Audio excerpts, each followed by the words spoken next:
The sun bled red across the Nebraska prairie, staining the horizon like a wound that would not close. Dust hung motionless in the evening air, thick enough to taste gritty between the teeth and settling in the lungs with each breath. The wind had died an hour before sunset, leaving the land wrapped in a silence so profound it made a man's skin crawl and his hand drift toward his rifle.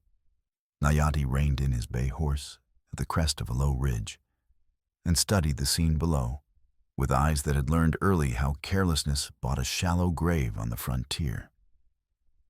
A wagon sat crippled on the trail below, one wheel canted at an angle that spoke of violence rather than simple misfortune.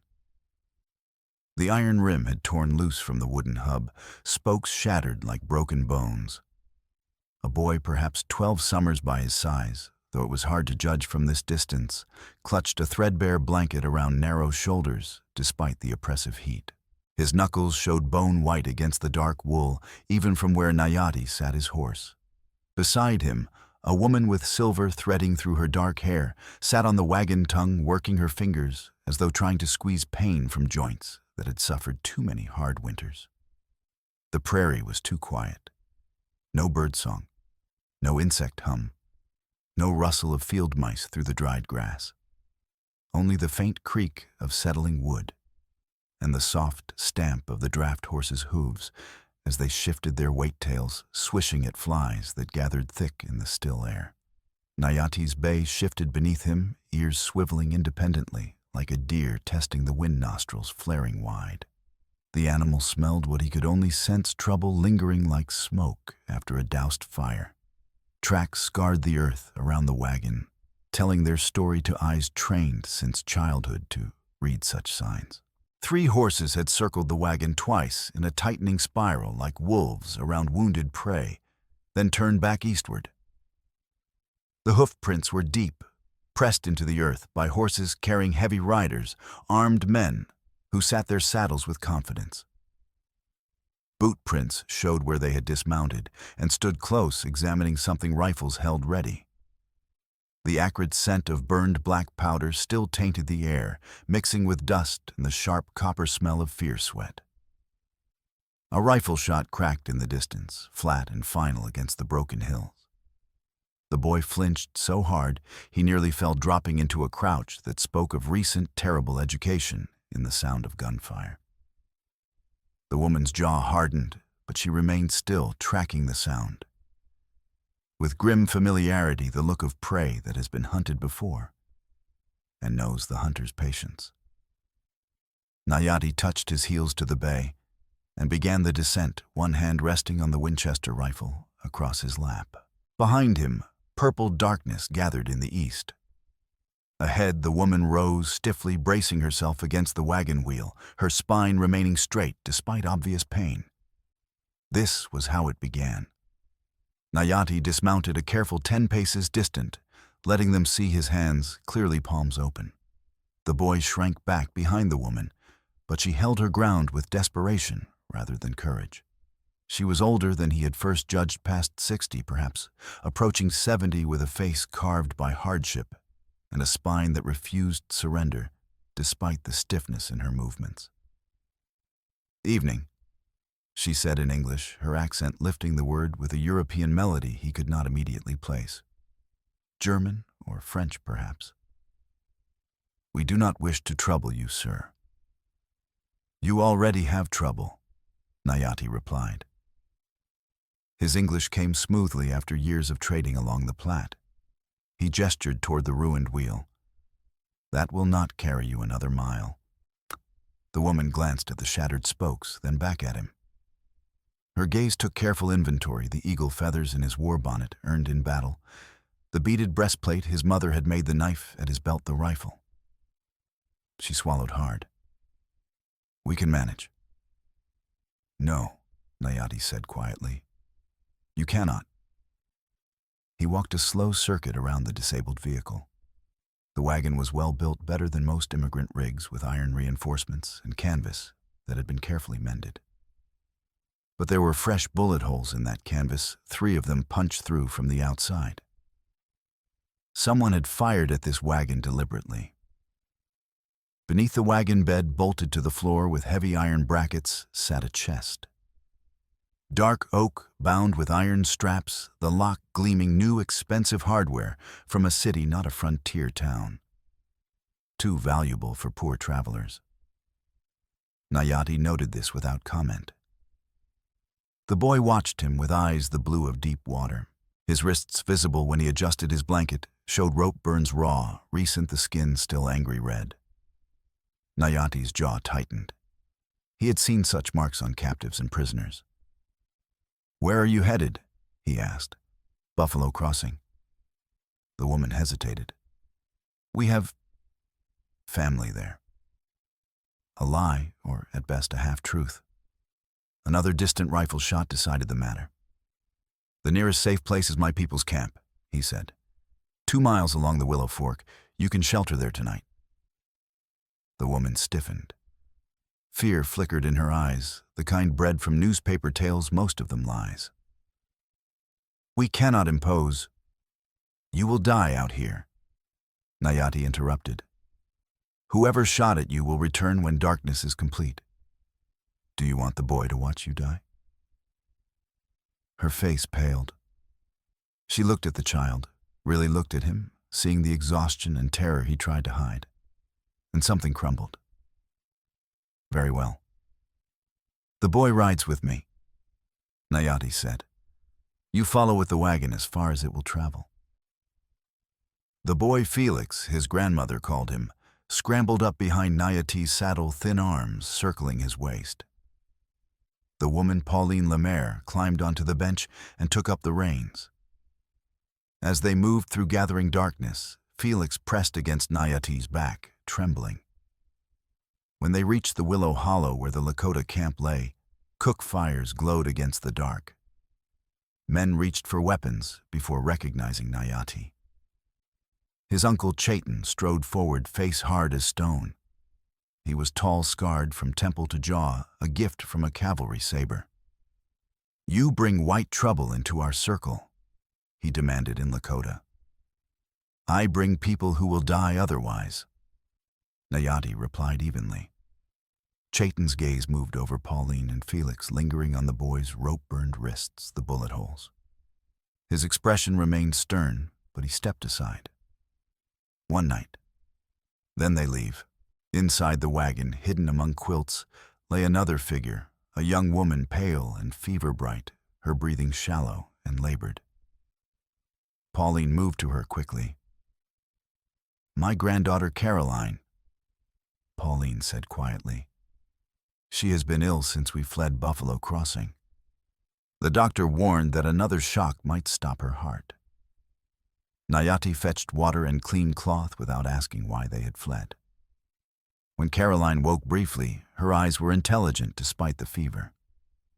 She looked at him without the fear her grandmother had shown, only weary acceptance that made her seem older than her years.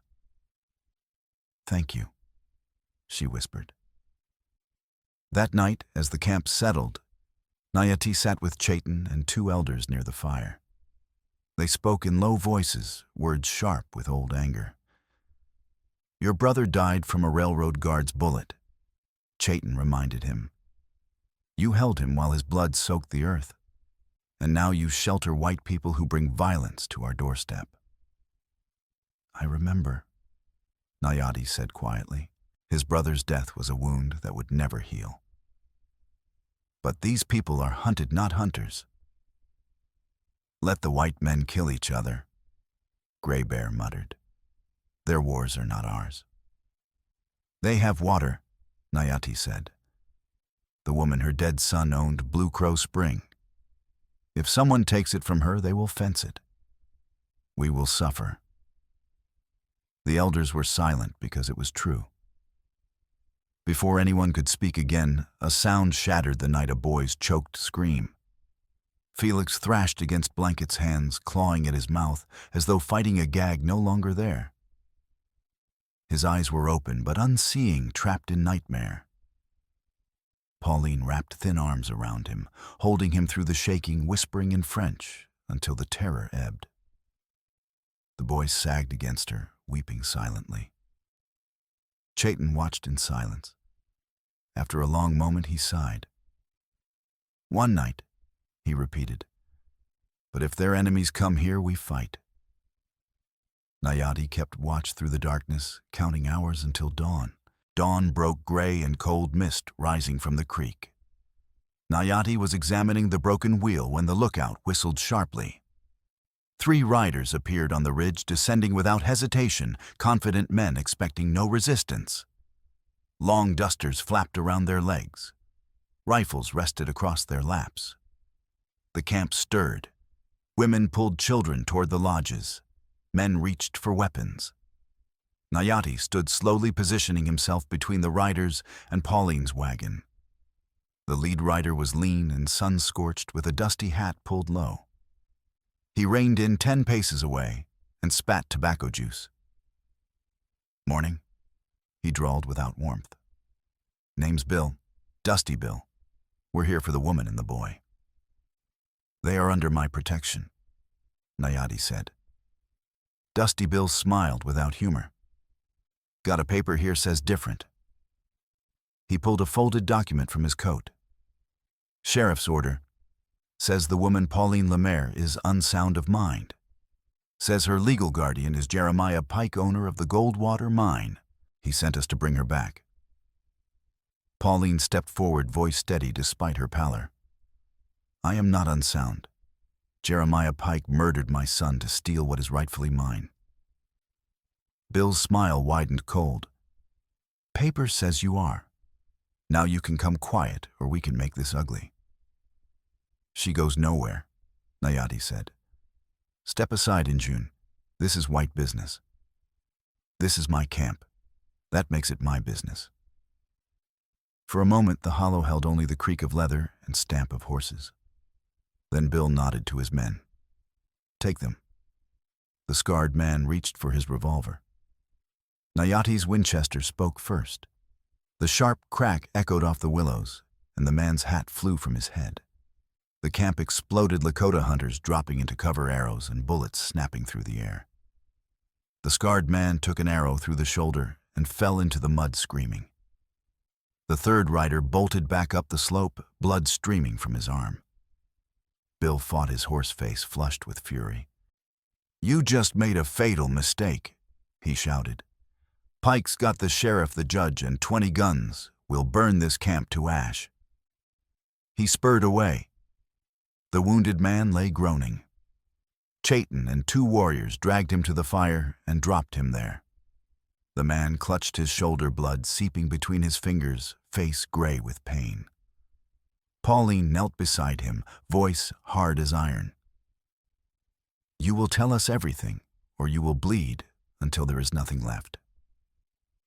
The man's eyes darted between her and the stern Lakota faces. "Pike wants the spring," he gasped. "Blue Crow Spring and the mine share. Says your son left both to you, but Pike's got papers saying you're crazy. If you're crazy, he controls everything, the water, the gold, all of it." "My son was meticulous," Pauline said, voice shaking with rage. "Thomas discovered Pike was stealing from the mine. Pike had him murdered." The man's silence confirmed everything. "How much is the spring worth?" Nayati asked. The man coughed. "Enough. Pike controls that spring, he can fence it, charge fees, decide who gets water. Indians, small ranchers, all of them would have to pay or leave. And the mine? Pike's been skimming ore for years, but your son owned 10%. If Pike controls you, he controls your share. Nobody can question the books." Nayati looked at Pauline with new understanding. She was not poor. She was one of the wealthiest people in Buffalo Crossing, wealthy enough to kill for. The wounded man was bound and placed under guard. Chayton pulled Nayati aside, anger and worry warring on his face. "You have brought war to our door. When those riders return, and they will bring the law, and the law will not care who fired first." "Pike brought the war," Nayati replied. "We only answered. The sheriff will come, white law with white guns." Nayati knew his uncle spoke truth. He turned to Pauline, who stood with Felix and Caroline. Caroline had pulled herself from the wagon at the sound of gunfire, and now leaned against the wheel, pale but steady, despite labored breathing. "If Pike owns the local judge and sheriff, you cannot fight him in Buffalo Crossing," Nayati said. "You need the territorial court in Ivory Tower." "That is a week's journey north," Pauline said slowly. "And we would have to pass through Buffalo Crossing to reach the main road. Pike will be watching." "Then we pass through quickly and quietly," Nayati said. Pauline studied him. "You would risk that for strangers. Pike will fence the spring if he takes it from you," Nayati said. "My people water there. That makes your fight ours." Pauline's jaw tightened. She nodded once.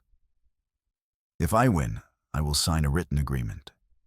The spring stays open to the Lakota bands forever.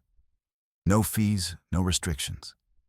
You have my word, and I will put it in writing." It was a bargain, clean and sharp. Nayati accepted with a nod. They spent the morning reinforcing the broken wheel with rawhide and wire. Lakota women provided dried meat and flatbread. One woman pressed herbs into Caroline's hands with gestures indicating they should be brewed as tea for breathing. By midday they were ready. Chayton watched them go with hard expression, but raised one hand in farewell. "You are a fool, nephew," he called in Lakota. "But you are my fool. If you need us, send word. We do not abandon family." They followed the Platte eastward, keeping low where the trail dipped between riverbank and prairie. Felix rode beside Nayati for long stretches, learning to read the land. "Why are you helping us?" Felix asked suddenly. Nayati considered carefully. "Because you needed help, and because no one else would offer it." "Are you afraid?" "Yes," Nayati said honestly. "Fear keeps you alive if you listen to it. But it should not stop you from doing what is right." Felix was silent. Then, "My father used to say something like that, before Pike killed him." "Tell me about your father," Nayati said gently. "He was a surveyor," Felix said, voice growing stronger. "He mapped land. He taught me mathematics and how to read maps. He said knowledge was power." The boy's voice wavered. "I heard Pike's men talking. They said father asked too many questions about missing gold. They said Pike had to handle the problem." Nayati felt cold anger, but kept his voice calm. "Your father sounds like a brave man. He stood up for what was right, even when it was dangerous. That is true courage." "I want to be like him," Felix said quietly. "But I am so scared all the time." "Fear does not make you a coward," Nayati said gently. "Bravery is continuing forward despite being afraid. You are riding beside me now, helping your grandmother and sister facing danger. That is bravery, Felix. That is courage." The boy said nothing more, but sat a little straighter. By late afternoon of their second day, storm clouds built on the horizon like dark mountains. The air grew heavy and still. Birds fell silent. Even the horses grew nervous. The storm hit with shocking suddenness, rolling across the prairie like a gray avalanche. Wind shifted from gentle breeze to howling gale in heartbeats. The first drops fell hard as gravel. Within minutes, the sky opened rain, hammering down in sheets so thick, visibility dropped to yards. Thunder crashed overhead with force to rattle bones. The wagon slewed sideways, the patched wheel groaning. The horses' panicked eyes rolling white, pulling in opposite directions. Pauline fought the reins, but her hands were slipping on wet leather. The wagon tilted toward a gully that now ran with rushing brown water. Nayati threw himself from his saddle and grabbed the wagon wheel boots slipping in mud. "Felix, take the reins, hold them steady." Felix scrambled onto the bench, small hands closing over the leather. Pauline climbed down despite her arthritic hip and braced herself against the wagon's rear, pushing with all her strength. Together, they struggled against gravity and water. Nayati's shoulders burned. His hands split open again, blood mixing with rainwater. The wagon groaned, refusing to surrender inch by brutal inch. Thunder crashed directly overhead so loud it stunned. With one final desperate heave, they dragged the wagon back onto solid ground. When the wheels settled, all three collapsed, gasping and shaking. The storm passed as suddenly as it had come, leaving steaming earth and watery sun. Caroline leaned from the wagon. "Is anyone hurt?" Nayati shook his head, unable to speak. Felix wiped rain from his face and grinned fierce and triumphant. Pauline rested a hand on Nayati's shoulder, saying nothing, but he felt the weight of her gratitude and trust. They reached the Platte Ford late on the third day. Nayati's heart sank when he saw the river. The storm had swollen it to twice its normal size, muddy brown water racing over stones. The ford that was normally knee-deep was now waist-high, the current strong enough to sweep a man away. "We cannot cross here," Pauline said. "There is another ford 5 miles upriver," Nayati said. "Narrower, rockier, but usually shallower." They rode upriver along the bank. But when they reached the second ford, they found it blocked by 4 men on horseback, clearly waiting, rifles ready. Nayati recognized the lead rider, one of Pike's men from the first encounter. Now he sat his horse with nervous confidence, backed by superior numbers. "End of the trail, friends," the young rider called. "Mr. Pike figured you might try the upriver crossing. Now you can hand over the old woman and the kids peaceful, or we can take them over your dead body." Nayati's hand moved toward his rifle, but 4 against 1 was suicide mathematics. His mind raced, calculating angles and seconds. Then Caroline's voice cut through the tension, quiet but carrying. "How much is Pike paying you?" The men looked at her in surprise. "How much?" Caroline repeated, voice growing stronger. "Because whatever he is paying it is not enough to compensate for what we can tell the territorial marshal about Pike's illegal mining operations. The unauthorized deep shafts, the stolen ore, the geological surveys that prove he is about to collapse half of Buffalo Crossing into a sinkhole that will kill dozens of people." The men shifted in their saddles, exchanging glances. "What are you talking about?" one asked. "My father was a surveyor," Caroline said. "Before Pike murdered him, he discovered that the Goldwater mine sits directly above a massive underground aquifer, the water source for the entire region. Pike has been excavating deeper than allowed, using unauthorized blasting. But he does not know or does not care that his next blast will breach the aquifer.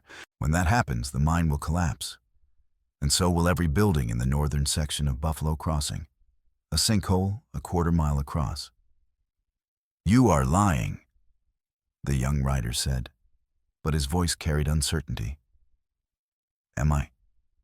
Caroline replied. "Do you know where you live?" "The saloon is in the northern section. The livery stable, the general store, the church where your children go to Sunday school. All of it sitting on honeycomb rock above an underground lake about to fall into darkness." The grizzled rider leaned over and spoke quietly to his companions. An argument ensued in furious whispers. Finally, the grizzled man looked back.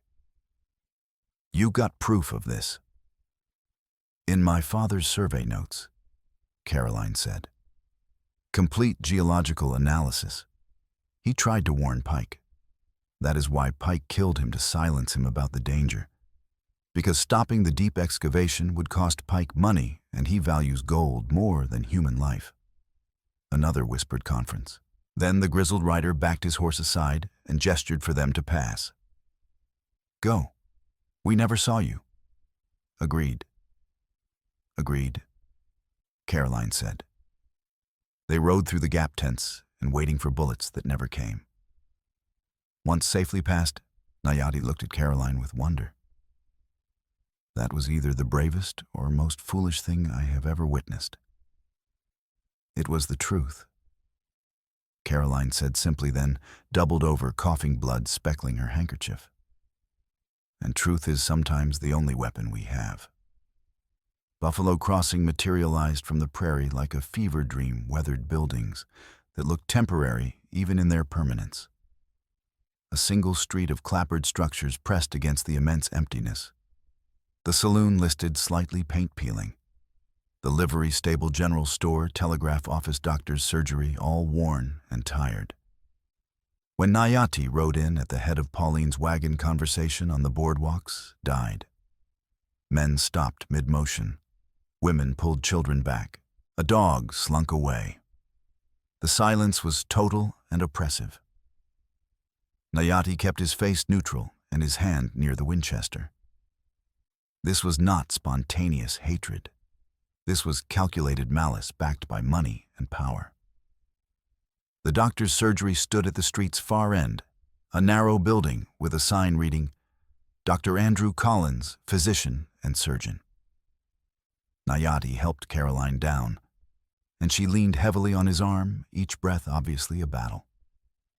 Her lips had taken on a faint blue tinge. Dr. Andrew Collins answered the door, a thin man in his 30s with tired eyes behind wire spectacles. He took one look at Caroline, and his professional manner sharpened. Inside, quickly. He examined Caroline in a small back room while the others waited. The room smelled of carbolic acid and old paper and death. When Andrew emerged 20 minutes later, his expression was grave, but not hopeless. Your granddaughter has severe inflammation of the lungs, he told Pauline. The tissue is damaged, possibly permanently. But she can recover with proper rest and care. She needs clean air, no dust, no smoke, and she must avoid any kind of physical exertion or shock. Her heart is under tremendous strain. Another severe shock could stop it entirely. He looked at each of them. Do you comprehend what I am telling you? Yes, Pauline said quietly. But we are not safe here. Pike will not stop. Andrew removed his spectacles and pinched the bridge of his nose. Mrs. Lemaire, I know who you are. Everyone knows. And I know what Jeremiah Pike is trying to do. He replaced his spectacles. Pike owns Judge Alcott. He owns Sheriff Brennan. He owns or intimidates half the men in this town. Fighting him is not brave, it is suicidal. Then what would you suggest? Pauline asked, anger barely held in check. Andrew was silent for a long moment, conflict visible on his face. Finally he sighed. No, you should not surrender. You should fight, and I will help you. Pauline looked at him in surprise. Why would you risk that? Because I did nothing the last time, Andrew said, voice thick with guilt. 2 years ago, Pike's men killed a homesteader named Jacob Marsh, burned his cabin with him inside when he refused to sell his land. Everyone knew who did it. But there was no proof. I treated Marsh's widow for burns and watched her leave with nothing. I did nothing because I was afraid. His jaw tightened. I will not make that mistake again. Some things are worth more than safety. The next morning, Pauline went to the county clerk's office to file a formal complaint. Nayati went with her, and Felix and Caroline followed. The clerk's office was cramped in the back of the courthouse. The clerk was a nervous man with ink-stained fingers and thinning hair. He looked up with the wariness of a rabbit scenting wolves. May I help you? Pauline laid her documents on his desk. The deed to Blue Crow Spring, the certificate of Thomas's mine ownership, and a formal complaint alleging fraud, theft, and murder. I wish to file these officially. The clerk stared at the papers as though they were poisonous snakes. His hands trembled. I cannot accept these, ma'am, he stammered. Judge Alcott already signed guardianship papers. Those papers declare you legally incompetent and name Mr. Pike as your guardian. You have no legal standing. I am truly sorry." "You are not sorry," Pauline said coldly, leaning forward. "You are a coward who has sold his integrity for a paycheck from a murderer." The clerk flinched. "I have a family, children who need to eat. Do you think I enjoy this? But I am one man, and Pike is everywhere." Before Pauline could respond, Sheriff Brennan stepped into the office. He was a heavy man with his badge pinned crooked, a revolver on his hip. He leaned against the doorframe. "Mrs. Lemaire, still causing trouble, I see." "I am attempting to file legal documents," Pauline replied. "That is my legal right." "You got no rights, ma'am," the sheriff said, smile widening. "Not since Judge Alcott declared you incompetent. Now you can come along peaceful or I can arrest you." "She is going nowhere," Nayati said quietly, moving between Pauline and the sheriff. The room went still. The clerk scrambled away from his desk. Outside, boots thudded on boardwalks. The sheriff's smile faded. "You best step aside, Injun. This is official law business. You are interfering with a lawful order. That is a crime I can shoot you for." "I am protecting someone who cannot protect herself from corrupt officials," Nayati replied, voice calm. The door burst open, and Jeremiah Pike strode in. The room seemed to shrink around his presence. He was tall and broad-shouldered, perhaps 50, with a hard face and pale gray eyes, cold as winter ice. Wealth showed in every detail: the black wool coat, the polished boots, the gold watch chain. But more than wealth, he radiated power. "Pauline," he said, voice smooth, "you continue to make this harder than it needs to be. I am only trying to help you. You are old, you are sick, you are confused. You need care. You murdered my son," Pauline said, each word bitten off sharp. "You had Thomas thrown down a mine shaft because he discovered you were stealing, and because he threatened to expose what you are really doing, killing this entire town for profit." Pike's expression did not change, but something flickered in his eyes. "Those are serious accusations. Dangerous accusations. Slander, in fact. The law can be changed," Caroline said suddenly from the doorway, voice steady. "Or bought, or broken when convenient.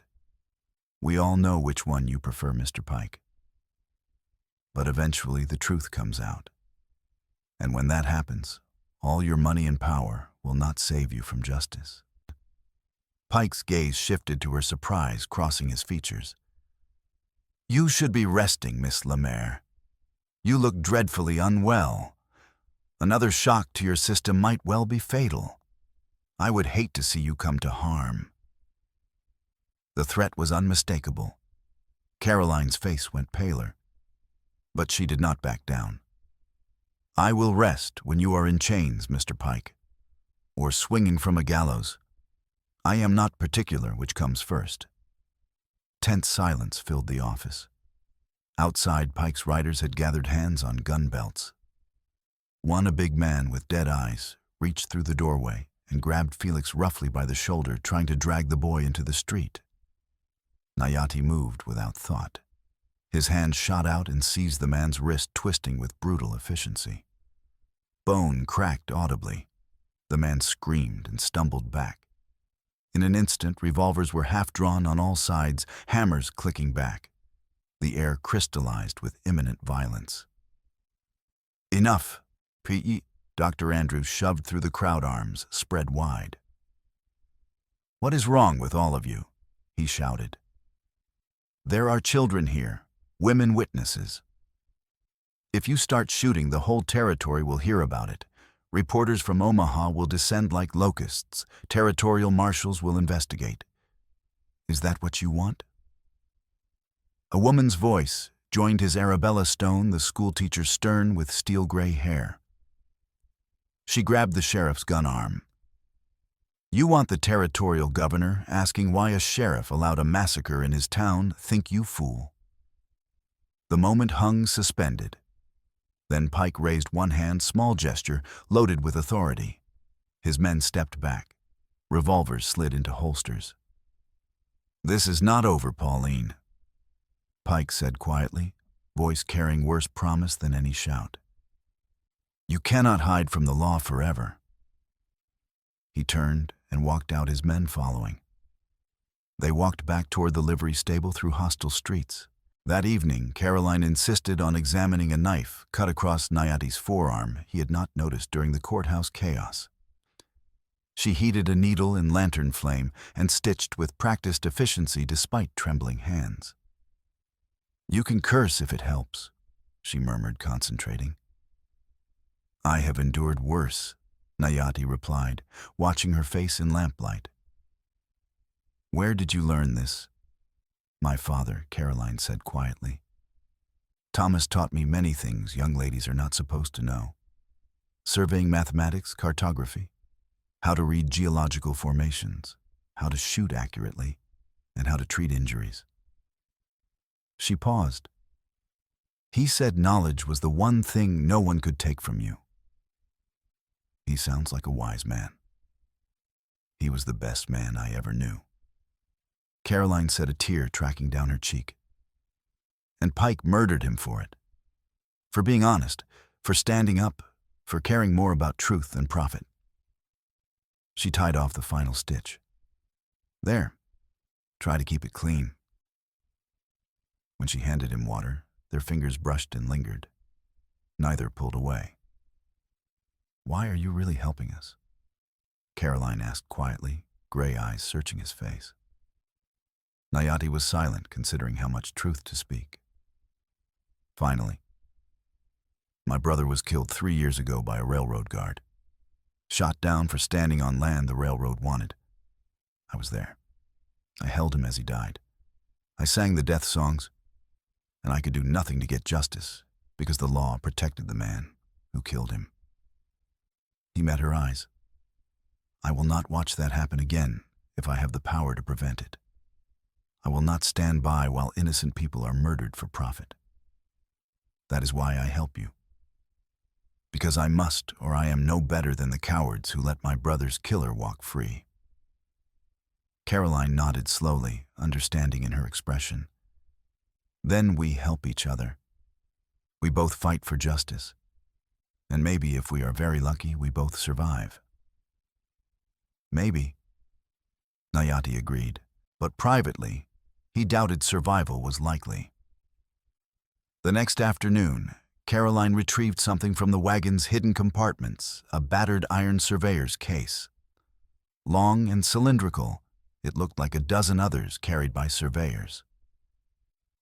"I found this hidden in a false panel," Caroline said, turning the rust-pitted cylinder over.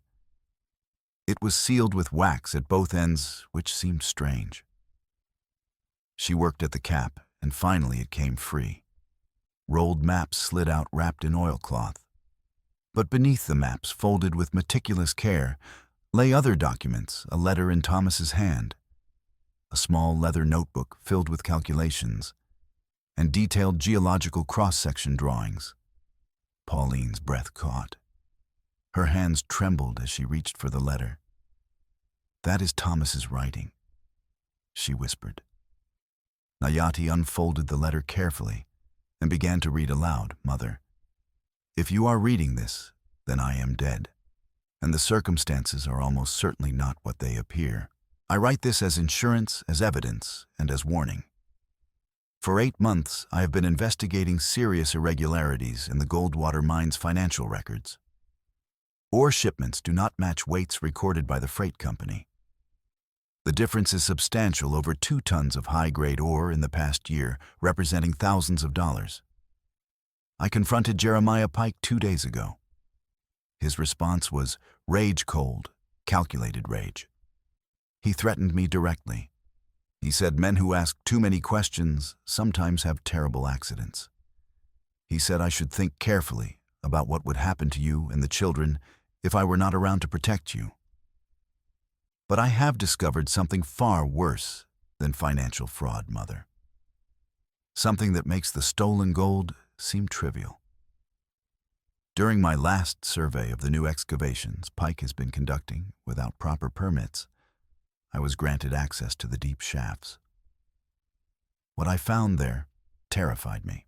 The Goldwater claim sits directly above a massive underground aquifer, one of the largest I have ever encountered. This aquifer is not a small pocket of water. It is an enormous subterranean lake, perhaps a mile across, and hundreds of feet deep, trapped beneath a relatively thin layer of limestone and shale. This aquifer is the source of every major spring within 50 miles, including Blue Crow Spring. It is the region's entire deep water supply. Pike has been excavating far deeper than the original claim allows, using unauthorized blasting techniques to reach richer ore veins. But he has no idea or does not care what lies beneath. I have calculated the structural stress. The rock separating Pike's deepest shaft from the aquifer's roof is less than 30 feet thick in places, and it has been weakened by repeated blasting. The fracture patterns are already visible. Pike plans to blast a new shaft, the deepest yet, in approximately 6 weeks. He wants to reach what he believes is the mother lode. I have tried to warn him about the geological instability. He dismissed my concerns as cowardice and nonsense. Mother, when that blast detonates, it will breach the aquifer. The water pressure at that depth is immense. The mine will flood instantly. Any workers inside will drown in seconds. But that is not the worst of it. The sudden drainage will create a void in the supporting structure. The land above will collapse into that void. A sinkhole will form perhaps a quarter mile across, perhaps larger. The mine itself, obviously. The assay office. The ore processing facility. And because the mine sits on the northern edge of town, the saloon, the livery stable, the general store, the church, perhaps as many as 40 buildings total. The land will simply drop 30, 50, maybe 100 feet in a matter of seconds. Anyone inside those buildings when it happens will die. I have tried to report this to the Territorial Land Office, but they need an official geological survey, which takes months. The mayor is in Pike's pocket. The sheriff laughed. The judge told me I was overreacting. So I plan to take this evidence to the Territorial Court in Ivory Tower within the week. I have duplicate copies of all relevant documents. If I can present this to a judge not controlled by Pike, they can issue an emergency injunction halting all blasting until a proper safety assessment is conducted. But Pike is a powerful man who has killed before. He will not let me reach Ivory Tower if he suspects what I carry. So I have hidden these documents where only you would think to look. If anything happens to me, take this evidence to the territorial marshal. Save the town, even though most of them would not save us. They are still human beings who deserve to know they are in danger. Your loving son, Thomas Lemaire. The stable was silent. Pauline wept, shoulders shaking. Felix stood frozen, tears streaming. Caroline's jaw was clenched so tight, muscles jumped. Andrew took the notebook and examined the calculations. His face grew progressively more grave. These calculations are sophisticated and thorough, he said, finally, voice hollow. If they are accurate, and I see no reason to doubt them, then Pike's next blast will breach the aquifer, and the collapse that follows. He could not finish. When is the blast scheduled? Nayati asked. Caroline flipped through the notebook. According to Father's notes, late spring of this year. Father died last autumn, so, she calculated quickly, 6 days from now, maybe 7. How can you be certain? Andrew asked. Perhaps he changed plans. Pike does not change plans. Caroline interrupted flatly. He is methodical, obsessive. Father said Pike planned everything months in advance and stuck to his timeline. That is how he has gotten away with so much. He plans every detail and does not deviate. Arabella, who had slipped in through the back entrance, leaned forward with sharp interest. With this evidence, we are not just fighting for your property. We are trying to prevent a disaster that would kill dozens. But you need to get this to someone with authority immediately. The territorial court is too far. There is a U.S. Marshal stationed in Fort Kearny, Andrew said slowly. Marshal Robert Garrett. I know him slightly. He is supposed to be honest. Fort Kearny is 2 days' hard ride north. Then I will ride there, Nayati said immediately. You cannot go alone, Caroline said. If Pike realizes where you are going, I need to move fast and quiet. Nayati interrupted gently. One rider draws less attention. I can move at night, avoid main trails. I can reach Fort Kearny in 2 days, present the evidence, and return with federal authority. That gives us 1 day of margin. And what do we do? Pauline asked. You go to Blue Crow Spring, Nayati said. Tonight, under cover of darkness. Pike expects you to stay in town where he can watch you. He will not expect you to return to the place he wants to take. The cabin is defensible. You can hold it for several days. I will send word to my uncle's camp. Chayton and the others will come to reinforce you. That is asking them to risk their lives, Pauline said quietly. That is asking them to defend water that belongs to everyone, Nayati replied, and to stop a man whose greed threatens the entire region. Chayton will understand. They spent remaining daylight in feverish preparation. Andrew gathered medical supplies and weapons. Arabella prepared her telegram to Fort Kearny. Caroline carefully transcribed key sections of her father's report, creating redundant copies. As darkness fell, they made ready to separate. Nayati would ride north to Fort Kearny. Pauline, Felix, Caroline, Andrew, and Arabella would take the wagon southwest to Blue Crow Spring, traveling under cover of night. Before they parted, Caroline pressed one document set into Nayati's hands. Bring justice, she said quietly. For my father. For everyone Pike has hurt. I will, Nayati promised. Then, acting on impulse, he took her hand, improper under normal circumstances, but necessary now. I will return. We will stop him. And when this is over. He did not finish. But Caroline squeezed his hand, understanding passing between them, and that was enough.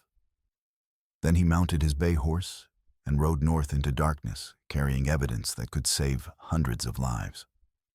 Behind him, the wagon rolled southwest toward Blue Crow Spring, toward a confrontation that carried stakes far higher than anyone had imagined. And in Buffalo Crossing, Jeremiah Pike sat in his study drinking whiskey and making plans for a blast that would make him rich beyond imagining, never suspecting that the rock he was about to shatter would bring his entire world crashing down. Nayati rode through the night, pushing his bay hard, but not cruelly alternating between canter and walk to preserve the animal's strength. The prairie stretched vast and empty under a sliver of moon, and the stars burned cold and bright overhead, like chips of ice scattered across black velvet. He knew these lands, every ridge and gully, every creek and dry wash, and he used that knowledge to avoid the main trails where Pike's men might be watching. By dawn of the first day, he had covered nearly 40 miles. He stopped at a small spring he knew hidden in a fold of land where willows grew thick, and let his horse drink and rest, while he chewed dried meat and refilled his water skin. His mind kept returning to Caroline's face as she had pressed the documents into his hands, to the trust in her eyes, despite knowing he might not return.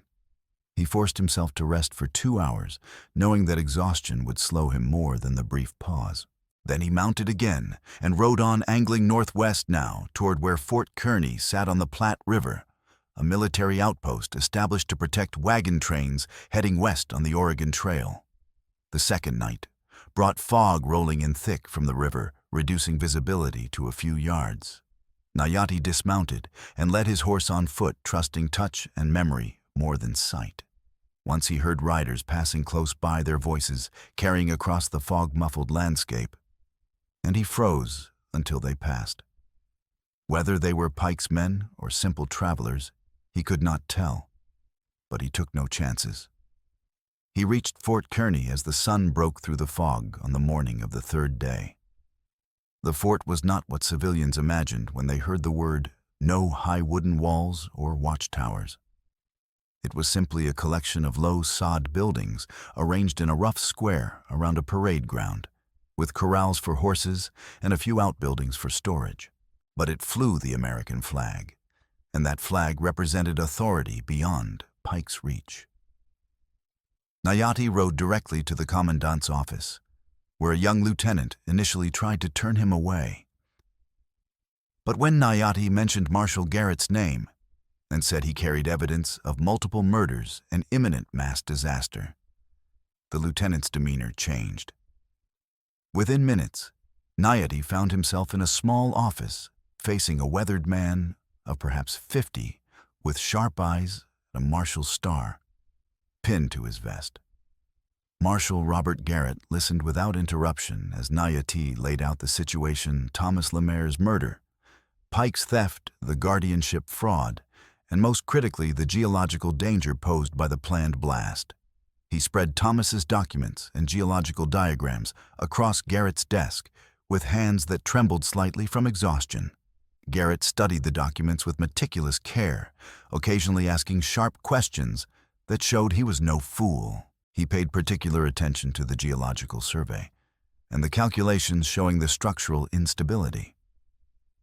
Finally, he looked up, his expression grim. "If this geological analysis is accurate," he said slowly, "then Jeremiah Pike is not just a thief and a murderer. He is about to become the architect of one of the worst mining disasters in territorial history." He paused. "And you say this blast is scheduled for when?" 4 days from now," Nayati said. "Maybe 5. We are not certain of the exact date, but it is soon." "Then we ride today," Garrett said, standing. "I will bring 2 deputies, and we will collect Circuit Judge Blackwood on the way she is in Cottonwood Springs, half a day's ride from here. With a federal marshal and a circuit judge, we can issue an emergency injunction to halt all mining operations pending investigation." He looked at Nayati with something approaching respect. "You have done a brave thing bringing this to me. Many men would have simply run and saved themselves. Many people will die if Pike is not stopped," Nayati said simply, "including people I have come to care about." Garrett nodded, understanding. "Go to the mess hall and get food and rest. We ride in 2 hours. Your horse looks spent. My men will provide you with a remount from our stock."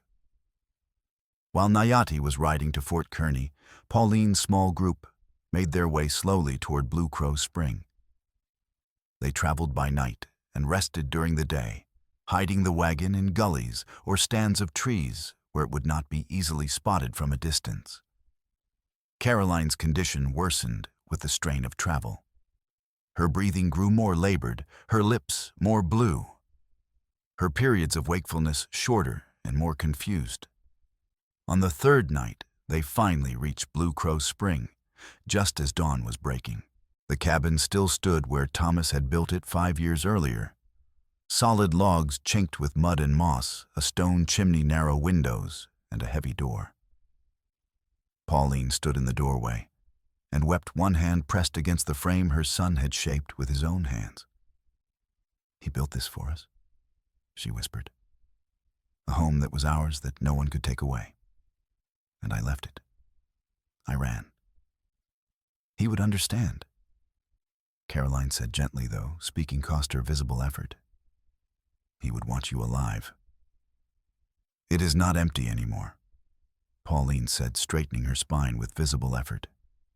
"We are here, and we are not leaving again." They spent that day fortifying the cabin as best they could. Andrew and Felix moved supplies inside, while Arabella helped Pauline prepare food and organize medical supplies in case of injuries. Caroline, too weak to do physical labor, sat by the window with her father's rifle across her lap and kept watch on the approaches to the cabin. Late that afternoon, a rider appeared on the western ridge, not one of Pike's men, but a young Lakota warrior, Nayati, had asked to carry a message to his uncle's camp. The warrior spoke briefly with Felix, who had learned a few words of Lakota during their stay at the camp, then rode away. Within an hour, smoke signals began appearing on the distant hills, carefully positioned fires producing puffs of smoke in patterns that conveyed meaning to those who knew how to read them. "What do they say?"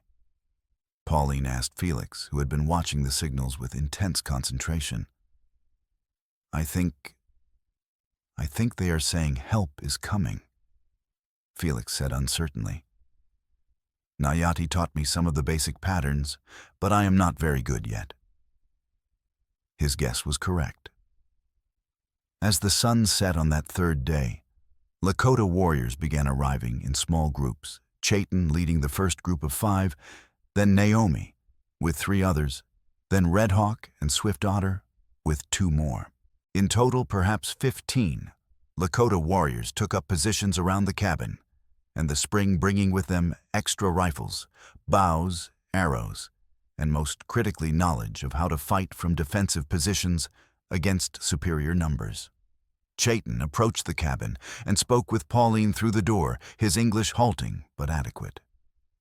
"My nephew sent word. He said you fight for water that belongs to all. He said you fight against a man who would poison the earth for gold. This we understand. This is worth fighting for." "Thank you," Pauline said, voice thick with emotion. "I know this is not your fight. I know you risk much by being here." "All water is everyone's fight," Chayton said simply. "The white men try to own it, fence it, sell it. But water is life. Life cannot be owned. We fight to keep it free." That night they kept careful watch, knowing that Pike would come eventually. The question was not if, but when and in what strength. The answer came with dawn on the 4th day. Jeremiah Pike arrived at Blue Crow Spring with overwhelming force, not just men, but a show of authority designed to intimidate and overwhelm. He brought 20 armed riders, hard men who had killed before and would kill again without hesitation. He brought Sheriff Brennan badge glinting in the morning sun to provide the veneer of legal authority. He brought Judge Alcott sweating and miserable but present because Pike's money owned him completely. And he brought a wagon loaded with equipment, not just weapons, but tools and explosives, because Pike had decided that if he could not take the spring through legal means, he would simply destroy the cabin. And everyone in it claimed they had been killed in an unfortunate accident during legitimate law enforcement and move on. The riders spread out in a loose semicircle around the cabin and the spring blocking all escape routes. Pike dismounted with theatrical slowness, letting everyone see his confidence. He pulled a document from his coat and walked to the fence post that marked the property boundary, then drove a knife through the paper into the wood, a symbolic gesture, intimidating and final. "Pauline Lemaire," he shouted, his voice carrying clearly across the morning stillness. "Under authority of the territorial court, acting through Judge Alcott here present, this property is hereby seized. You are declared incompetent and ordered into protective custody. You have 1 hour to surrender yourself, and the children peacefully resist, and you will be removed by force as the law allows. This is your final warning." The cabin door opened, and Pauline stepped out, leaning on her walking stick, but standing straight. "Nayati, no, not Nayati." He was still riding with the marshal, but Chayton stood at her shoulder like a sentinel carved from stone. Felix and Andrew stood in the doorway behind her, rifles held ready but not yet aimed. "You want this spring, Jeremiah Pike?" Pauline called back, her voice carrying surprising strength for a woman her age. "Then you take it in front of all these witnesses. In front of the law you claim to represent. No more accidents down mine shafts. No more convenient deaths ruled as misfortune. You do it in the open where everyone can see exactly what you are, a thief and a murderer, willing to kill a whole town for profit. Pike's face flushed dark red veins standing out on his forehead and neck. He had expected submission, or at least futile resistance, that would give him excuse for violence. He had not expected this public challenge, this forcing of his hand in front of witnesses who would remember. He ripped the paper from the post, crumpled it in his fist, and threw it into the dirt. "You have chosen this." He snarled, his smooth facade cracking to reveal the violence beneath. "You have chosen to make this ugly. You had a chance for mercy, for dignified care. You chose defiance. You chose death. So be it. Remember that when you are dying, you chose this." He turned to his men and barked orders, voice harsh with fury. "Take the cabin, all of them. Alive if they surrender, immediately dead if they resist even slightly. Burn them out if you have to. I want this matter finished within the hour." The hour shrank to seconds. The negotiation was over. Gunfire erupted with shocking violence, a ragged volley that shattered the morning peace. Bullets slammed into the cabin walls like hammer blows, tearing chunks from the logs and sending splinters flying in deadly showers. One chunk of wood struck Pauline in the shoulder, not the bullet itself, but a fist-sized piece of timber torn loose by impact, and she cried out, stumbling. Chayton caught her and dragged her inside as more bullets punched through the air where she had been standing. The homestead became a siege. Inside the cabin, the air filled with smoke and the deafening roar of continuous gunfire. Felix reloaded rifles with shaking hands that grew steadier with repetition, his face streaked with tears and soot, but his movements becoming almost mechanical. Load. Pass, receive, empty, weapon, reload, again. Andrew and Arabella returned fire through the narrow windows, their shots measured and careful, making every bullet count. Pauline, her shoulder bruised and bleeding, but not seriously injured, loaded cartridges and called out enemy positions as she glimpsed movement through the gun smoke. Caroline sat by the eastern window, her father's rifle resting on the sill. Her breathing labored and her face pale as death. But her eyes were clear and focused. She could not run, could not fight, hand to hand, could not perform any of the physical heroics that others might manage. But she could shoot, and she had her father's gift for mathematics and angles. She calculated windage and distance, almost instinctively aimed with careful precision, despite the tremor in her hands, and squeezed the trigger with the slow, steady pressure her father had taught her. Each shot she fired was deliberate. She was not trying to kill, the distance was too great, and her strength too limited for certainty. But she was creating fear and hesitation. When a man saw his companion suddenly drop from a shot that seemed to come from nowhere, when he could not determine which window held the shooter, he became cautious. He flinched. He wasted time seeking cover that might not protect him from an angle he had not anticipated. Between shots, she coughed blood into a handkerchief and fought to breathe through lungs that felt like they were filled with broken glass. Each shot cost her more than the recoil alone, the effort of holding the rifle steady, of focusing through the pain and fever of remaining conscious when her body begged for collapse. But she did not stop, could not stop, because stopping meant death for everyone she loved. Outside, Pike's men crept closer, using trees and rocks for cover, advancing in coordinated rushes, while others provided covering fire. These were professionals experienced in violence, and they were tightening the noose methodically. They had numbers, they had ammunition, and they had time. Chayton saw what Nayati had seen days before. They could not hold indefinitely from defensive positions. A dozen rifles against 20 or more, limited ammunition with no hope of resupply, and the cabin walls were solid, but would not stop bullets forever. Already daylight showed through holes in the wood, and the door was splintering under repeated impacts. He spoke quickly with the other Lakota warriors positioned around the perimeter, and a plan formed, desperate but possible. They would create chaos, turn the siege into a running battle where numbers mattered less than speed and knowledge of terrain. At Chayton's signal, the Lakota warriors opened fire from multiple directions simultaneously. Not the steady-aimed fire of a defensive siege, but rapid, aggressive volleys designed to create panic and confusion. Some of Pike's men, who had thought all the defenders were inside the cabin, suddenly found themselves taking fire from behind, from the sides, from directions they had not anticipated. Pike's organized assault dissolved into chaos. Men dove for cover, shouting in confusion, trying to determine how many attackers they faced and from how many directions.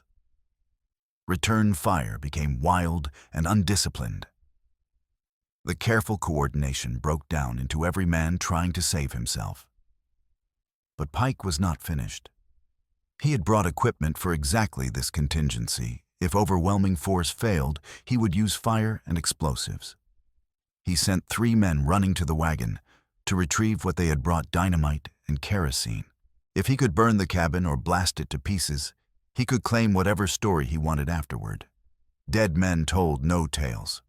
The 3 men reached the wagon and began unloading supplies, working quickly, despite the bullets singing through the air around them. They had 6 sticks of dynamite bundled together with fuses and 2 large jugs of kerosene. The plan was simple: soak the cabin walls with kerosene and set them alight, then use the dynamite to blast apart any section that proved too sturdy to burn quickly. Anyone who tried to flee the flames would be shot down. Anyone who stayed inside would burn. But they had not accounted for Felix. The boy had been watching from a window with wide, terrified eyes. When he saw the men unloading the dynamite, he understood instantly what was coming. He looked at his grandmother, bleeding from her shoulder wound. He looked at his sister, barely conscious and coughing blood with each breath. He looked at the people who had risked everything to protect them. And he made a decision that was either the bravest or most foolish thing a 12-year-old child had ever done. While the adults were focused on returning fire, Felix slipped out the back window, the same narrow opening Nayati had used days before. He dropped to the ground, skinning his hands on the rough logs, and scrambled into the shallow depression that provided limited cover. His heart hammered so hard he thought it might burst through his chest. His hands shook so violently he could barely control them. But he moved forward anyway, crawling on his belly through dirt and sparse grass, using every scrap of cover the land provided. He had learned from watching Nayati how to move without being seen, how to use terrain, how to be patient when every instinct screamed to rush. He crawled perhaps 50 yards every second, expecting to feel the bullet that would end him, every sound making him flinch. But the chaos of the battle covered his movement. Everyone was looking toward the cabin or toward the warriors who were attacking from the perimeter. No one was watching for a child crawling through the grass. He reached the wagon from an angle that put it between him and most of Pike's men. The 3 men were still there, but they were focused on their work, arguing about how much kerosene to use and where to place the dynamite for maximum effect. Felix did not think. If he thought he would freeze, he simply acted. He grabbed one of the bundles of dynamite, surprisingly heavy, the sticks bound together with cord and wire, and ran. Not back toward the cabin, but toward the spring itself, toward the deep pool of clear water where his grandfather had built his cabin because the water was so pure and plentiful. The men saw him. They shouted. One raised a rifle. But Felix was small and fast and terrified. And terror made him faster than he had ever moved in his life. He reached the edge of the pool and threw the dynamite as far as he could into the deep center. It sank immediately, disappearing beneath the mirror-smooth surface. The fuse, of course, was not lit. The men had not yet prepared it for detonation.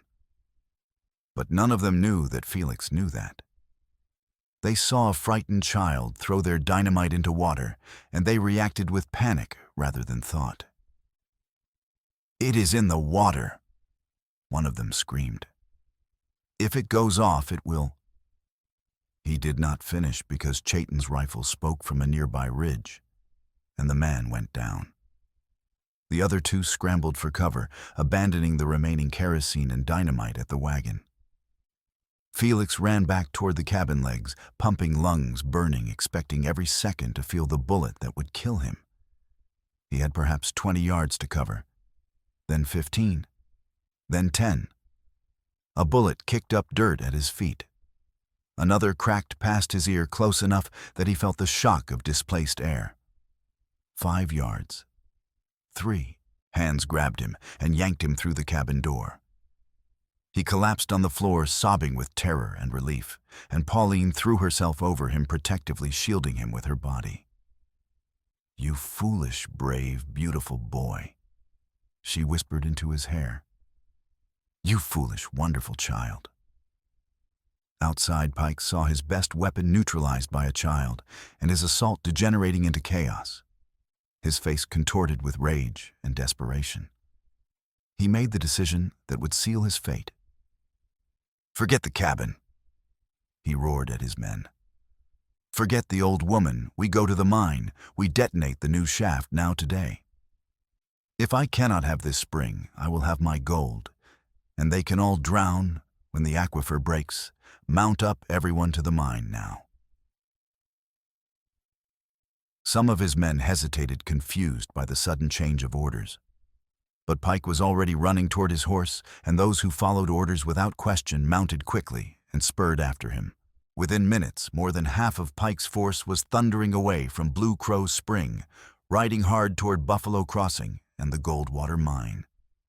They left behind perhaps 8 men, those too wounded to ride or too stubborn to abandon the fight. But the siege was effectively broken. The defenders had held, but a new horror was unfolding.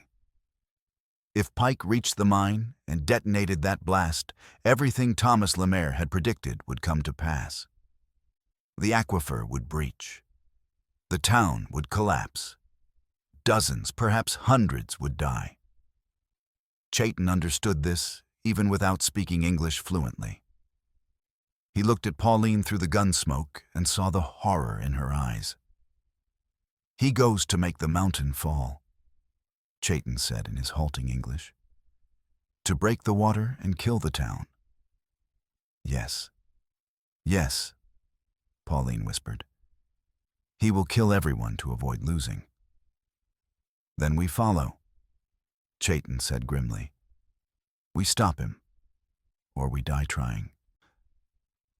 But they were exhausted, wounded, running low on ammunition. And Pike had hours of head start. It seemed impossible.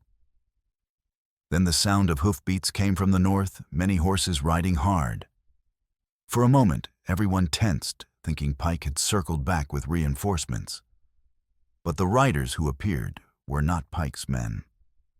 Leading them was Nayati, and beside him rode Marshal Garrett, 2 federal deputies, and Circuit Judge Harriet Blackwood, a stern woman in traveling clothes, with a face that suggested she had seen everything and been impressed by none of it. Behind them came something unexpected, 20 soldiers from Fort Kearny, led by a young lieutenant who looked like he had never seen combat, but was determined to perform his duty regardless. Nayati dismounted before his horse fully stopped running to the cabin. Caroline appeared in the doorway, barely able to stand, supported by Andrew. When she saw Nayati, her face transformed relief and joy and exhaustion all mixed together. "You came back," she said, her voice barely a whisper. "I promised I would," Nayati replied. He wanted to hold her to make sure she was real and alive, but there was no time. "Where is Pike?" "He is riding to the mine," Pauline said, emerging from the cabin. "He is going to detonate the blast. He is going to destroy the town rather than admit defeat." Marshal Garrett's face went grim. "Then we ride. Now. Lieutenant, your men come with us. Judge Blackwood, you stay here with the wounded and ensure that any of Pike's men who remain are taken into custody." "With pleasure," the judge said. And Marshall stopped that man, by whatever means necessary. They mounted quickly, Nayati, Marshal Garrett, the 2 deputies, the 20 soldiers, and Chayton with a dozen Lakota warriors who were still fit to ride. They left behind the wounded and exhausted to tend each other and secure the spring. As they prepared to ride, Caroline caught Nayati's hand. "Stop him," she said. "For my father, for everyone." "I will," Nayati promised. Then in front of everyone, he leaned down and kissed her forehead gently. "Rest, heal. I will return." Then they rode racing against time toward Buffalo Crossing and the mine where Jeremiah Pike was preparing to commit the greatest mass murder the territory had ever seen. All for the sake of gold he believed was his by right of strength and will. The Goldwater mine sat on the northern edge of Buffalo Crossing, exactly as Thomas Lemaire's notes had described a collection of structures, including the main shaft, an assay office ore, storage buildings, and the processing facility, where ore was crushed and separated. Around it, within the danger zone, Thomas had calculated sat the saloon, the livery stable, the general store, the church, and perhaps 40 other buildings that housed or served the town's 300 residents. Pike and his remaining men had arrived 15 minutes ahead of the pursuit, and they had moved fast. By the time Nayati and the others thundered into town, Pike's men were already lowering the prepared explosive charge into the deep shaft, 6 bundles of dynamite, far more than was safe or sane enough to shatter rock and breach the aquifer below. Pike stood at the shaft head, a cigar in his hand, waiting to light the fuse. When he saw the marshal and the soldiers riding up, he did not show fear or hesitation. Instead, he smiled cold and terrible. "Too late, Marshal," he called out. "This is my mine, my claim, my legal right to operate as I see fit. You have no authority here. I have a federal injunction signed by Circuit Judge Blackwood halting all blasting operations pending geological survey." Garrett shouted back, dismounting quickly. "You light that fuse, and you will hang for mass murder. You show me that paper before I light this fuse, or you show me nothing," Pike replied. His hand moved toward the fuse. "And you are too far away to stop me even if you shoot. The second I fall, my men light the fuse anyway. So we are at an impasse, Marshal. You can let me complete my rightful work, or you can watch hundreds of people die in the next 5 minutes, when this shaft collapses and takes half the town with it." "He is bluffing," one of the deputies said. "He would not kill himself and his own men just to spite us." "Yes, he would," Nayati said quietly. "Look at his eyes. He has already decided. He would rather die and take everyone with him than admit defeat." Garrett saw it too. Pike was not bluffing. He was a man who had killed to get power, killed to keep power, and now faced losing everything. He would rather destroy it all, including himself, than surrender what he thought was his. "Everyone in the town needs to evacuate immediately," Garrett said. "Lieutenant, send your men to clear the northern section." "There is no time," Caroline's voice said from behind them. They turned. Caroline had ridden with them despite Andrew's furious protests, clinging to her saddle through sheer will, and now she slid from her horse with Nayati's help. Her face was gray, her lips blue, but her eyes were focused and clear. She was carrying her father's notebook, and she opened it with trembling hands. "The blast radius," she said, speaking carefully to conserve breath. "Father calculated the instability. If that much dynamite detonates at that depth, the initial collapse will be immediate. But the full sinkhole formation will take approximately 3 to 5 minutes as the aquifer drains into the new cavity. We do not have time to evacuate hundreds of people." "Then what do we do?" Garrett demanded. Caroline looked at the mine, at the buildings surrounding it, at Pike standing at the shaft head with his hand on the fuse. Her mind worked through calculations, geological forces, structural engineering, all the knowledge her father had taught her, combining with desperate hope. "The church," she said suddenly. "Father's notes. The bedrock is deepest there. The church sits on solid granite that goes down 60 feet or more, far below the level of the aquifer. If people shelter in the church, they should survive the collapse." "Should," Garrett repeated. "By my reckoning, 9 in 10 souls inside that church will live.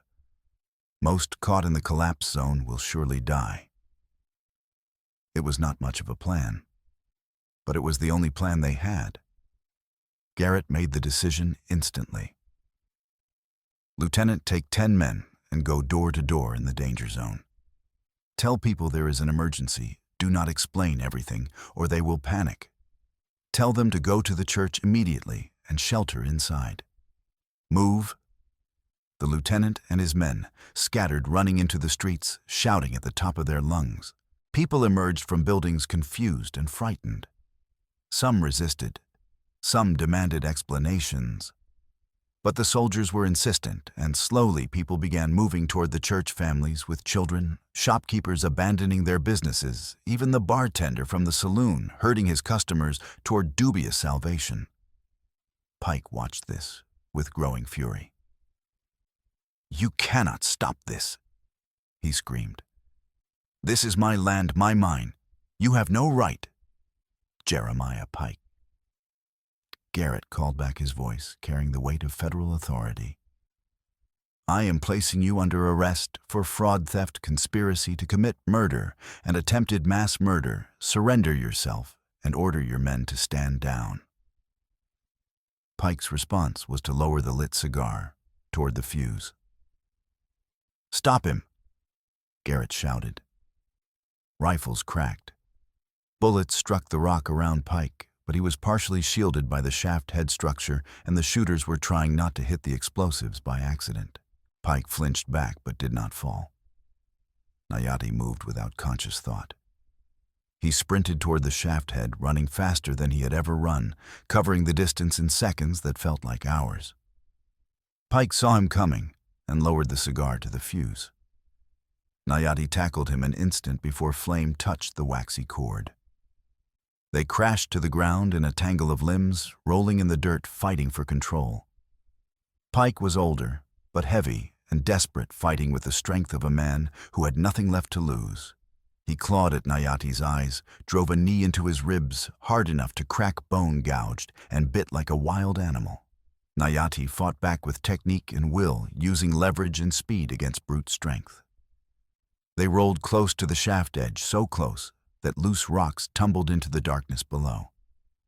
Nayati heard them strike walls, heard the distant splash as they hit water far below the aquifer, so close, waiting to burst forth and swallow everything above. Pike's hand found a rock and slammed it into Nayati's temple. Pain exploded like lightning behind his eyes, and for a moment, his vision went dark. Pike used that moment to roll away and lunge back toward the fuse, toward the lit cigar that had fallen nearby. Caroline's rifle cracked once sharp and final. Pike jerked, stumbled, fell. Blood spread across his white shirt from a wound in his chest. He looked down at it in surprise, as though he could not quite believe that he, Jeremiah Pike, owner of the Goldwater mine, most powerful man in Buffalo Crossing, could be stopped by something as simple as a bullet fired by a dying girl. He fell backward away from the shaft edge and did not move again. For a moment, absolute silence gripped the scene. Then Garrett moved forward quickly, kicking the cigar away from the fuse, ordering his deputies to pull the explosive charge back up from the shaft before anything could go wrong through accident or sabotage. Pike's remaining men, seeing their employer dead and federal authority arrayed against them, surrendered without further fight. They had been paid to intimidate and fight not to die for a madman's obsession. The town was saved. The aquifer remained intact. The carefully calculated mathematics of Thomas Lemaire's geological survey, written months before by a man who had tried desperately to prevent exactly this disaster, had proven accurate to the finest degree. In the aftermath, there was much to do. Marshal Garrett took formal custody of all Pike's men who had participated in the violence at Blue Crow Spring or the attempted mass murder at the mine. Judge Blackwood arrived from the spring and conducted preliminary hearings on the spot in the church, where hundreds of frightened townspeople had sheltered against a collapse that never came. The evidence was overwhelming.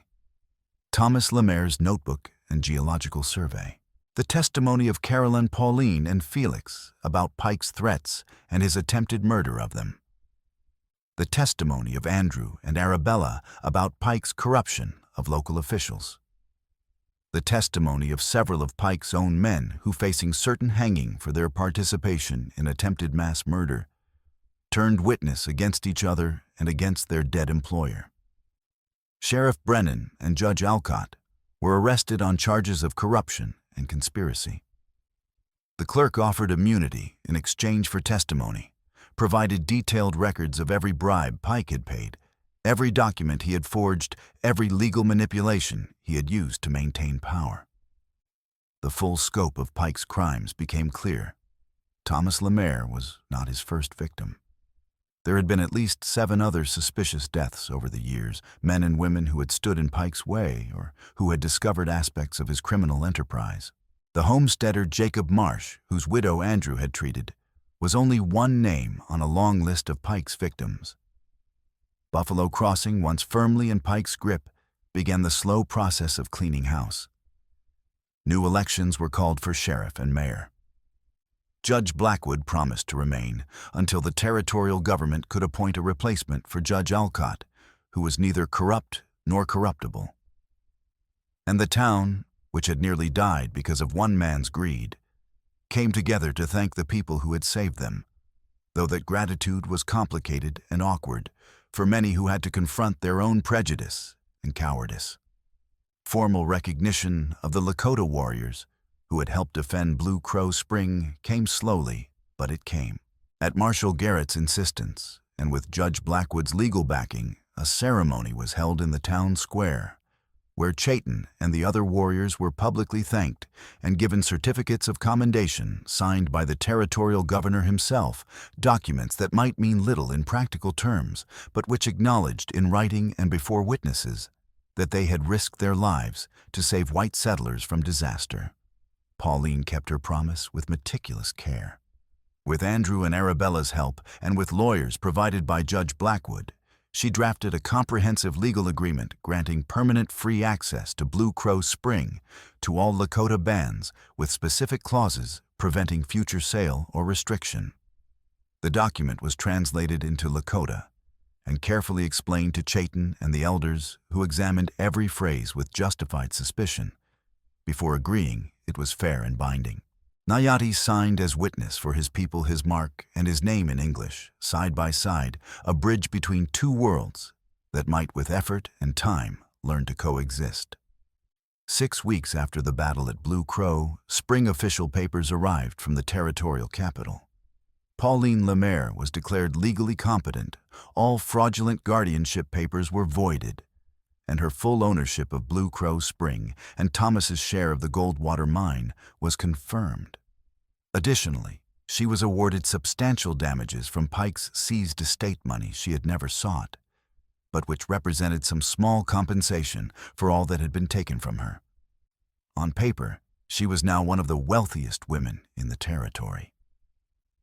But she still lived in the modest cabin by the spring, patching the bullet holes and replanting the garden Thomas had once tended. Caroline recovered slowly. Andrew had been right. With rest and clean air and proper care, her lungs began to heal. The damage was permanent, and she would never be as strong as she had been before illness struck. But she could breathe without pain, could walk without collapsing, could think clearly without fever clouding her mind. Andrew visited weekly to check her progress and found reasons to stay longer, each visit talking with her about medicine and geology and the ways that science could serve humanity if used with wisdom instead of greed. Felix grew taller and steadier, the nightmares coming less frequently, his rope-scarred wrists healing to thin white lines that would always remind him of what he had survived. Arabella took him under her wing, tutoring him in mathematics and literature and history, and discovered that he had his father's gift for numbers and his grandmother's stubbornness. He would, she predicted, make either an excellent surveyor or an excellent lawyer, perhaps both. And Nayati found himself drawn back to Blue Crow Spring again and again, ostensibly to check on the security of the area and ensure that Pike's former associates were not causing trouble. But really because Caroline was there, and Felix and Pauline, and the beginnings of something he had not expected to find a place where he belonged that was neither fully Lakota nor fully white, but somewhere in between where people judged each other by actions rather than ancestry. One autumn evening, as they cleared storm debris from the cabin yard and prepared for winter, Felix dragged out a long, rusted object from under the porch where it had lain forgotten since Thomas's death. Another surveyor's case, older than the first, sealed at both ends, with wax dark with age. "Is this more of grandfather's work?" Felix asked, bringing it to Pauline.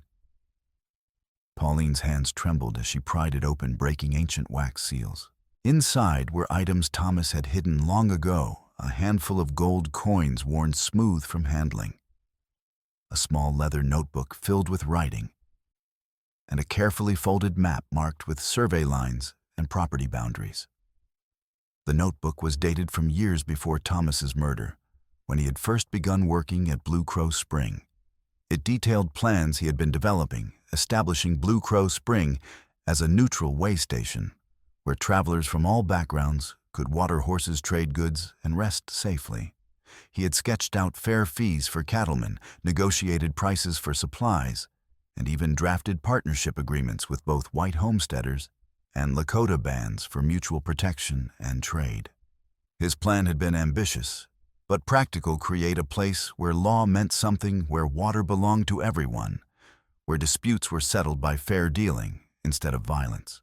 He had envisioned Blue Crow Spring as a bridge between worlds, a place where the old prejudices might gradually erode through proximity and cooperation. He was going to build this. Pauline whispered, tears streaming down her face as she read her son's careful handwriting. He was going to change things, make them better, and Pike killed him for it. Caroline knelt beside her grandmother, wrapping arms around the older woman's shoulders. "Then we build it for him," she said fiercely. "We finish what he started. We have the land, the water, the legal protection now. We can make his dream real." "Yes," Pauline said, straightening despite her tears. "Yes, we can." They began the very next week. A trading post and way station took shape beside the spring's sturdy logs and stone-wide porch for shade corrals for travelers' horses, a barn for storage, and a well-built kitchen where hot meals could be served to anyone willing to pay a fair price. Pauline hired workers from Buffalo Crossing and Lakota craftsmen, paying everyone the same wages and feeding everyone at the same table, radical equality that drew both praise and scorn from those who believed the old hierarchies should never change. The work was hard and the progress slow, but the vision was clear. Within 3 months, the building stood complete. Within 6 months, regular travelers began arriving: cowboys driving herds, immigrant families heading west, Lakota bands moving with the season's traders with wagons full of goods. Word spread along the trails: Blue Crow Station was safe fare, where your money was good and your word was trusted, regardless of skin color or accent. On the day the trading post officially opened, a sign was mounted above the door, carved by Felix, with careful letters his grandfather would have been proud of. Blue Crow Station, water trade and safe passage for all. Travelers came cautiously at first, cowboys watching Lakota traders with suspicion. Lakota families watching white settlers with equal wariness, immigrants grateful for a place that felt safe. But they came, and they kept coming. Caroline stood on the porch with a ledger recording transactions with the same meticulous care her father had once used for his surveys. She had grown stronger over the months, the sickness fading as her body healed in clean air with good food and purpose. She would never be robust, the lung damage was permanent, but she was no longer fragile. She had been tested and tempered, forged in fire and hardship, and she was stronger than she looked. Nayati worked in the corral breaking horses alongside Felix. The boy had grown taller, shoulders filling out with muscle from hard work, face losing its childhood softness. He still had nightmares sometimes, but less frequently now.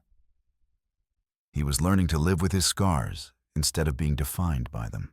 Pauline welcomed guests with a sharp eye and a fair hand, her walking stick now more a symbol of authority than a necessity. She judged disputes, mediated conflicts, and ensured the rules were enforced equally. Some called her the mayor of Blue Crow Station, though she held no official title. She did not need one. Her word was law here, and her law was just.